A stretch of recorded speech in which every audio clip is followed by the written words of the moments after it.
Vamos lá então, oitavo ano, para o nosso conteúdo que vai nortear nesta segunda parte, neste segundo bloco, não é? Que vai nortear então, nós respondemos a segunda atividade deste bloco de questões, ok? Então você vai pegar na sua apostila e vai achar então este segundo texto que vai falar então sobre o renascimento cultural. Entre o final da Idade Média e o início da Idade Moderna, o modo de vida ocidental passou por transformações significativas. O movimento artístico e cultural que acompanhou essas renovações foi chamado de Renascimento ou Renascença.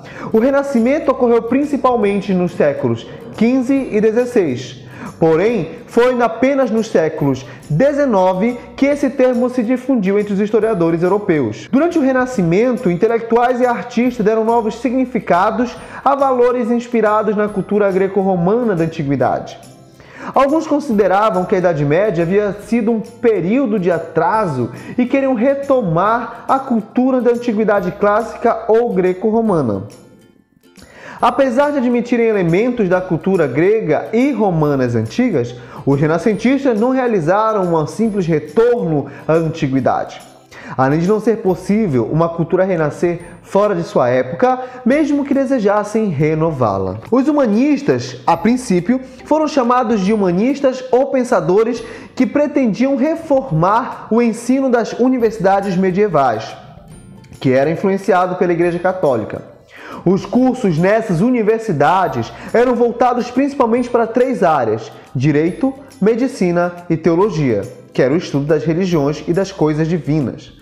Mas, para os humanistas, a formação intelectual e profissional deveria se basear nos conhecimentos alcançados no meio dos experimentos científicos na razão. Com base nisso, os estudos humanísticos incluíam filosofia, história, poesia e matemática. Posteriormente, também foram chamados de humanistas os escritores, pintores, arquitetos, professores, religiosos e cientistas que criticavam o apego das autoridades da Igreja ao catolicismo medieval. Até então, os preceitos católicos insistiam na oposição entre corpo e espírito, pecado e virtude.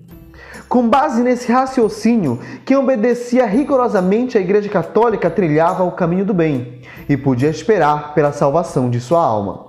Quem se desviasse dos ensinamentos da Igreja era um pecador que praticava o mal. Os humanistas entraram em choque com esta cultura teocêntrica que colocava Deus no centro das preocupações das pessoas.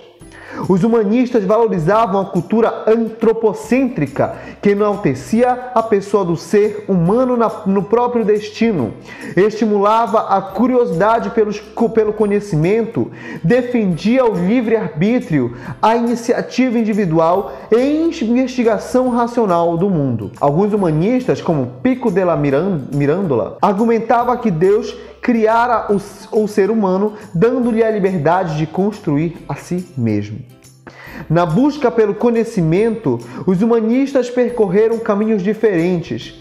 Alguns pensadores dedicavam-se ao estudo da natureza, enquanto outros interpretavam textos da antiguidade greco-romana, o que exigia conhecimento do grego e do latim, por exemplo.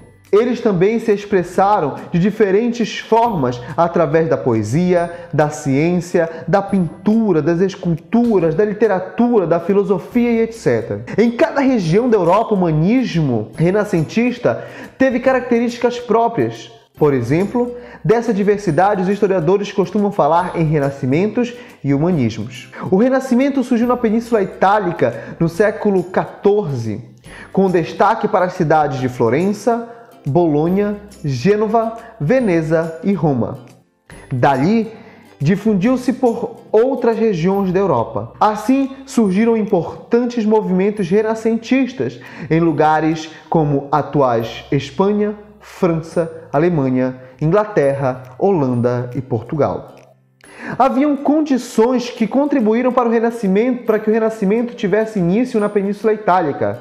Entre elas, destacamos a presença de obras de artes de Roma Antiga e a articulação de textos da Antiguidade Clássica, como os de Aristóteles, Platão e Sêneca. Esses textos chegaram à Itália pelos bizantinos e muçulmanos, povos como os quais os italianos mantiveram relações comerciais e culturais ao longo da Idade Média. No Renascimento, ricos comerciantes e banqueiros italianos começaram a exercer o mecenato, ou seja, patrocinar artistas, intelectuais e cientistas.